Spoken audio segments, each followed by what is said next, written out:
ಇರುವಂಥ ಮಾಹಿತಿ ಪ್ರಕಾರ ನಾವು ನಮ್ಮ ವಕೀಲರನ್ನು ಕೇಳ್ಕೊಂಡ್ವಿ. ವಿನಯ್ ಕುಲಕರ್ಣಿ ಅವರ ಬೇಲ್ ಕ್ಯಾನ್ಸಲೇಷನ್ ಆಗಿದೆ ಅಂತೇಳಿ ಅವ್ರಿಗೇನೋ 7 ದಿವಸದೊಳಗಡೆ ಸರೆಂಡರ್ ಮಾಡೋಕ್ಕೆ ಅವರೇನೋ ಕೇಳ್ಕೊಂಡಿದ್ರು. ಅದರ ಪ್ರಕಾರ ಕೋರ್ಟ್ ಅವ್ರಿಗೆ 7 ಕಾಲಾವಕಾಶ ಕೊಟ್ಟಿದೆ ಅನ್ನುವಂಥ ಮಾಹಿತಿ ನಮಗೆ ಲಭ್ಯ ಆಗಿದೆ.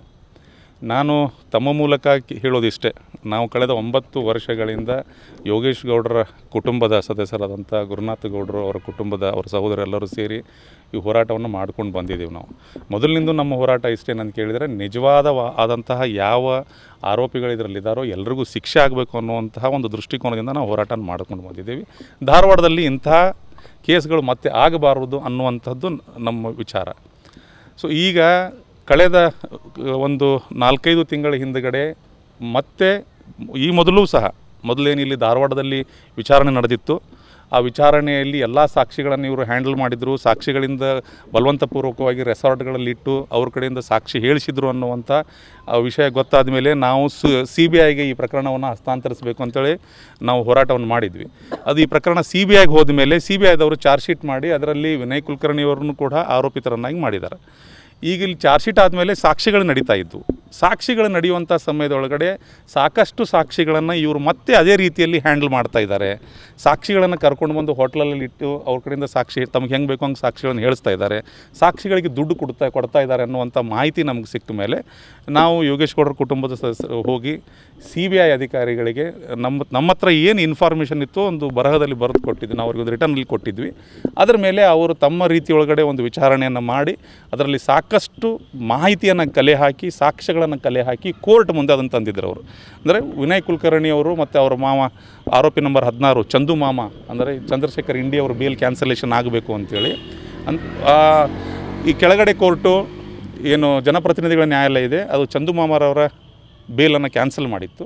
ವಿನಯ್ ಕುಲಕರ್ಣಿಯವರಿಗೆ ಬೇಲ್ ಕೊಟ್ಟಿದ್ದು ಸುಪ್ರೀಂ ಕೋರ್ಟ್ ಆಗಿದ್ದರಿಂದ ಅದು ಸುಪ್ರೀಂ ಕೋರ್ಟಿಗೆ ಹೋಗಲಿ ಅಂಥೇಳಿ ಒಂದು ಅಭಿಪ್ರಾಯವನ್ನು ವ್ಯಕ್ತಪಡಿಸಿತ್ತು ಕೋರ್ಟು. ಅದರ ಆಧಾರದ ಮೇಲೆ CBIದವರು ಸುಪ್ರೀಂ ಕೋರ್ಟಿಗೆ ಹೋದರು. ಸುಪ್ರೀಂ ಕೋರ್ಟಲ್ಲಿ ಇದು ಸುದೀರ್ಘವಾದಂಥ ವಿಚಾರಣೆ ನಡೆದು ಇವತ್ತು ಆದೇಶ ಬಂದಿದೆ. ನಮಗಿನ್ನೂ ಕೈಗೆ ತಲುಪಿಲ್ಲ, ಆದೇಶ ಆಗಿದೆ ಅಂಥೇಳಿ ನಮ್ಮ ವಕೀಲರು ಹೇಳಿದ್ದಾರೆ. ಎಲ್ಲ ಮಾಧ್ಯಮದಲ್ಲೂ ಕೂಡ ಬರ್ತಾ ಇದೆ. ಈಗ ಅದು ಆದೇಶದಲ್ಲಿ 7 ದಿವಸದಲ್ಲಿ ಸರೆಂಡರ್ ಮಾಡಿ 7 ದಿವಸ ಅವ್ರಿಗೆ ಕಾಲಾವಕಾಶ ಕೊಟ್ಟಿದ್ದಾರೆ ಸರೆಂಡರ್ ಮಾಡೋಕ್ಕೆ ಅಂಥೇಳಿ ಬಂದಿದೆ. ಮತ್ತು ಸುಪ್ರೀಂ ಕೋರ್ಟ್ ಹೇಳಿದೆ, ಆ ವಾದವನ್ನು ಅವರು ಆಲಿಸಿದ್ದಾರೆ. ನಮ್ಮ ವಕೀಲರು ಹೇಳೋ ಪ್ರಕಾರ ಸಾಕ್ಷಿಗಳ ಮೇಲೆ ಒತ್ತಡ ಹಾಕಬಾರದು, ಸಾಕ್ಷಿ ನಾಶ ಆಗಬಾರದು ಅನ್ನುವಂಥ ಒಂದೇ ಒಂದು ಕಾರಣಕ್ಕಾಗಿ ಇವ್ರಿಗೆ ಬೇಲ್ ಕೊಟ್ಟಿದ್ದರು.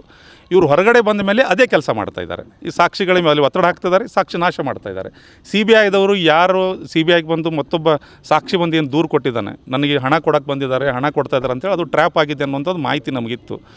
ಆ ಒಂದು ಅದರ ಪ್ರಕಾರ 1 ಲಕ್ಷ ರೂಪಾಯಿ ಕೂಡ ಸೀಸ್ ಆಗಿದೆ. ಆ ಬೇಸ್ ಮೇಲೆ ಇವರು ಬೇಲ್ ಕ್ಯಾನ್ಸಲ್ ಆಗಿದೆ. ಸುಪ್ರೀಂ ಕೋರ್ಟ್ ಅವ್ರ ಸಾಕ್ಷಿ ನನಗೆ ಐಡಿಯಾ ಇಲ್ಲ ಯಾರಂತೇಳಿ. ಈಗ ಸಾಕ್ಷಿ ಯಾರು ನಮಗೆ ಮಾಹಿತಿ ಇದ್ದಿದ್ದನ್ನು ನಾವು ಕೊಟ್ಟಿದ್ವಿ.